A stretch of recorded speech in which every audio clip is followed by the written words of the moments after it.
Hello' everyone, নমস্কাৰ জনাইছোঁ সকলোকে। আৰু দেখিলে আগৰ নিচিনাকৈ আজিও সাজি কাচি ওলালোঁ, কাৰণ আজি মোৰ অনুষ্ঠান আছে নগাঁৱত।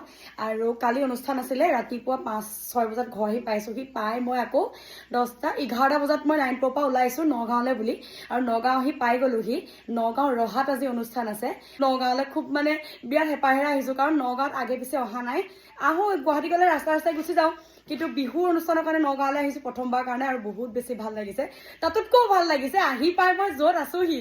আজি যিখন ঘৰত আছো নহয়, একদম নিজৰ ঘৰুৱা ফিল হৈছে, নিজৰ ঘৰত থকা নিচিনা লাগিছে। আৰু ৰ'ব দেখাইছো, বহি এইয়া ইহঁতৰ ঘৰত আমি দুজনী একেলগৰ। তাই 96ত ডেট অফ বাৰ্থ, চেম।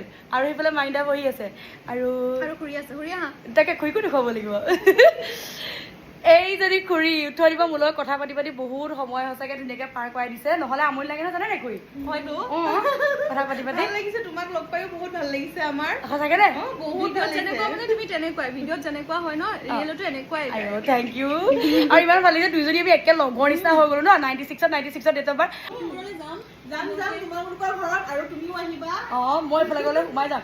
একদম নিজৰ ঘৰ এখন আকৌ হোৱা নিচিনা লাগিছে, ইমান ভাল লাগিছে। একদম বৰ্তাক বঙত এতিয়া পুৰা ব্যস্ত, কাৰণ বিহুৰ লগত তেওঁ তাত অনুষ্ঠানত পুৰা ব্যস্ত হৈ আছে। আৰু খুব মৰম, বহুত ভাল পৰিয়ালটো, খুব বেছি ভাল লাগিছে। সেয়া আৰু ঠিক আছে, এতিয়া তালৈ যাম। তাত গৈ আকৌ ধুনীয়াকৈ যদি পাৰোঁ মই ভিডিঅ'জ কৰিম।